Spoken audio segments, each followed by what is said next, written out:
Mitra TA TV, setelah acara rapat paripurna istimewa DPRD Kabupaten Boyolali, penyampaian keputusan DPRD Kabupaten Boyolali tentang rekomendasi atas LKPJ Bupati Boyolali tahun 2014 dan LKPJ AMJ Bupati Boyolali masa bakti tahun 2010-2015 kepada Bupati Boyolali selesai, tak luput Bupati Boyolali Dr. Andes Seno Samudro memberikan statement tentang acara rapat paripurna ini. Mitra TA TV, Anda masih bersama kami dalam spesial event TA TV untuk rapat paripurna istimewa DPRD Kabupaten Boyolali. Penyampaian keputusan DPRD Boyolali berupa rekomendasi catatan strategis atas LKPJ tahun 2014 dan LKPJ AMJ Bupati Boyolali masa bakti 2010-2015. Dan saya bersama Bupati Boyolali, Bapak Seno Samudro. Pak Seno, apa kabar? Baik, Mas. Baik, Pak Seno. LKPJ sudah diberikan 20 Maret yang lalu, kemudian juga ada panitia khusus dari DPRD dan saat ini sudah disampaikan keputusan dari DPRD dan itu berupa rekomendasi catatan strategis. Apa kemudian tindak lanjut dari rekomendasi dan catatan strategis ini bagi pemerintah daerah, terutama Bupati Boyolali ini? Begini, perlu saya jelaskan kepada masyarakat, memang LKPJ maupun AMJ yang sekarang berbeda dengan tahun-tahun sebelumnya. Kalau dulu itu kan menyangkut bisa diterima atau tidak. Sekarang sudah tidak seperti itu lagi. Tuntunannya sudah berubah, jadi yang diminta hanya rekomendasi, tidak menyangkut diterima atau tidaknya sebuah LKPJ atau AMJ itu. Ini cukup mendapat apresiasi, walaupun rekomendasinya pasti banyak. Yang namanya pekerjaan besar 5 tahun dan per tahunnya sudah dilaporkan, banyak terdapat catatan, ada hal positif, ada hal negatif. Tapi satu hal penting, inilah hubungan kerjasama antara pemerintah dengan DPR sebagai mitra kerja yang harus dilaporkan kepada masyarakat secara transparan. Poinnya di situ. Sekali lagi soal menanggapi rekomendasi yang banyak sekali, tentu saja itu akan menjadi catatan bagi Bupati, khususnya untuk the next Bupati, agar hal ini diperhatikan sehingga tujuan diselenggarakannya pemerintah daerah dengan bekerja sama dengan Dewan itu hasilnya semakin baik, kira-kira begitu. Baik, ya Pak Seno, ini kan menjelang akhir masa jabatan, tinggal beberapa bulan lagi ya Pak ya, Agustus kalau tidak salah, betul nggih? Nah, apa ini akan ingin disampaikan dan apa yang ingin dicapai selanjutnya hingga pada akhir masa jabatan nanti oleh Bupati?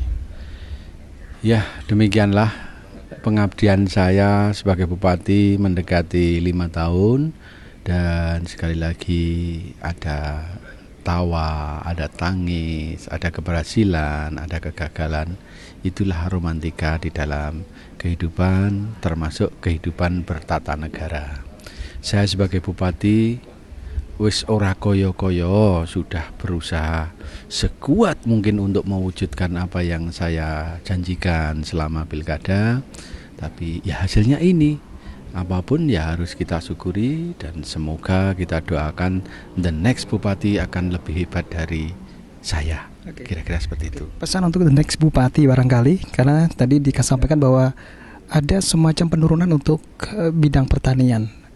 Biasanya kalau Boyolali kan bisa jadi lumbung padi di Jawa Tengah begitu, tapi mungkin bisa dikatakan ada penurunan tiap tahunnya. Ini ada yang ingin disampaikan untuk the next Bupati terkait dengan bidang pertanian ini. Jadi begini, yang dimaksud penurunan di situ bukan penurunan hasil. Jadi masyarakat harus pandai membaca dari LKPJ ini. Penurunan seperti Anda ketahui, Bupati Boyolali kan mendapat penghargaan dari Presiden terbaik di dalam swasembada ini, dan dari segi swasembada memang bagus. Lah banyak sekali indikatornya. Memang ada angka-angka semu, misalnya salah satu mengukur indikator di bidang pertanian, salah satunya dengan mengukur jumlah kredit dari petani.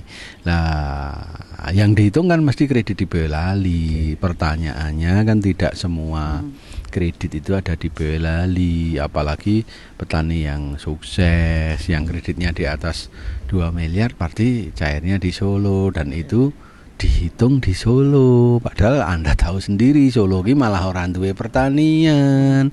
Jadi sekali lagi ada hal-hal yang saya sebut semula, tapi tidak semuanya begitu. Tapi ya kita pandai-pandai menyimpulkan, dan bagi saya ya gimana, memang pendekatan akademisnya seperti itu. Tetapi kita juga sudah tahu bahwa yang dimaksud penurunan di sektor pertanian bukan penurunan dari hasilnya, bukan dari penurunan taraf hidup petaninya, bukan. Memang cukup kompleks dan saya tidak cukup waktu untuk menjelaskan hal ini ya. Yang terakhir, pesan untuk masyarakat Boyolali dan harapan untuk Boyolali ke depan. Saya berharap masyarakat Boyolali dengan berakhirnya masa jabatan saya ini di bulan Agustus nanti, ya pilihlah bupati yang insya Allah lebih baik dari saya. Jangan memilih karena menerima uang, jangan memilih tapi pilihlah bupati yang betul-betul siap mengabdi, membuat maju Boyolali, yo sing lomo, sing ya jujur gitu. Itu aja pesan saya, dan berbeda pendapat itu adalah berkah. Nek beda coblosan ya rasa jodohan. Pesan saya hanya itu aja. Kita harus fair play. Semakin dewasa di dalam berpolitik.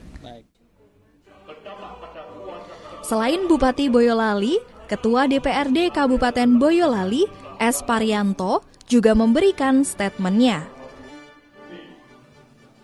Pak Parianto, agenda rapat paripurna istimewa ini adalah penyampaian keputusan DPRD ya atas LKPJ dan LKPJ AMJ Bupati Boyolali masa bakti 2010-2015. Apa hal yang terpenting dari rekomendasi catatan strategis ini? Ya, yang pertama memang benar, hari ini kita rapat paripurna penyampaian rekomendasi catatan strategis atas LKPJ Bupati akhir tahun anggaran 2014 dan LKPJ akhir masa jabatan Bupati tahun 2010-2015. Dari esensi rekomendasi itu sendiri yang harus kami sampaikan secara makro kepada masyarakat Boyolali, bentuk capaian kinerja selama 5 tahun mendasari kegiatan per tahun berdasarkan RPJMD Kabupaten Boyolali. Memang juga ada plus minusnya, tapi memang secara makro kita melihat dari sisi penyelenggaraan pemerintahan ini juga Insyaallah kami sampaikan wajib kami memberikan bentuk apresiasi kepada Bupati Boyolali yang telah mampu bisa menjabarkan melaksanakan beberapa kegiatan yang mendasari RPJMD. Memang juga ada capaian-capaian yang begitu signifikan, target selalu terpenuhi, tapi juga masih ada yang belum terpenuhi. Tapi secara makro memang perlu kami sampaikan dari esensi rekomendasi tersebut adalah untuk bisa dievaluasi untuk tahun-tahun berikutnya, utamanya kepada pemerintahan yang akan datang. Oke, baik. Cukup diapresiasi, tapi bisakah juga dikatakan cukup berhasil atau tidak berhasil begitu? Kira-kira bagaimana, Pak? Ya, secara akumulasi kami sampaikan bahwa kami memberikan apresiasi ini tidak hanya semata apresiasi, tapi juga kami sampaikan keberhasilan ini secara kasat mata yang sudah bisa dirasakan, sehingga pada hari ini kami sampaikan di forum paripurna istimewa ini, sekaligus kami sampaikan, kami sebarkan pada masyarakat, inilah kinerja pemerintah dan pemerintah daerah Kabupaten Boyolali selama kurun waktu 5 tahun menjelang akhir jabatan Bupati masa bakti 2010-2015. Secara makro akumulasi semuanya kami menyampaikan bahwa keberhasilan ini juga patut kita pertahankan sehingga kita tingkatkan untuk tahun-tahun berikutnya. Oke, baik. Pilkada 2015 akan berlangsung nanti, otomatis nanti akan ada kepala daerah yang baru. Nah, kira-kira dari catatan penting ini yang nantinya itu bisa dilaksanakan pada bupati masa bakti berikutnya ini, apa yang paling penting utama untuk jadi catatan ini? Ya, tentunya bupati yang akan datang itu tentu juga akan melihat rekomendasi yang telah kami sampaikan. Yang pertama itu untuk dievaluasi, yang kedua untuk ditingkatkan. Salah satunya adalah kami selalu berkomitmen bersama-sama. Yang pertama adalah kita mendukung di semua bidang pembangunan, utamanya yang harus kami sampaikan pertama adalah infrastruktur, pendidikan, kesehatan, kemiskinan, sehingga kita akan mengevaluasi selama kurun waktu 5 tahun jalan yang sudah bagus ada berapa kilo, yang sedang, yang rusak. Ini sehingga menjelang akhir jabatannya harus kita tingkatkan, sehingga harapan kami ke depan dari sisi infrastruktur pendidikan juga termasuk kesehatan ini yang harus kita tingkatkan kembali, sehingga harapan kami Bupati yang akan datang nanti untuk bisa dan mampu melaksanakan, meningkatkan, bahkan mempertahankan prestasi yang telah secara kasat mata bisa kita lihat, kita nikmati bersama ini. Dan yang paling penting adalah bagaimana kami akan berikan suatu bentuk dukungan untuk bisa menciptakan iklim sejuk dan kondusif di Boyolali ini, walaupun persiapan pilkada nanti yang jelas kita boleh beda warna, beda pilihan, tapi ketika kita bicara Boyolali, kita akan menjadi satu suara, satu kepentingan hanya untuk masyarakat Boyolali. Baik, terima kasih Bapak Parianto. Mitra Tia TV demikian tadi bersama Ketua DPRD Kabupaten Boyolali, Bapak Parianto Sarjana Hukum, dalam spesial event TA TV Rapat Paripurna Istimewa DPRD Kabupaten Boyolali, penyampaian keputusan DPRD Boyolali berupa rekomendasi catatan strategis atas LKPJ tahun anggaran 2014 dan juga LKPJ AMJ Bupati Boyolali masa bakti 2010-2015.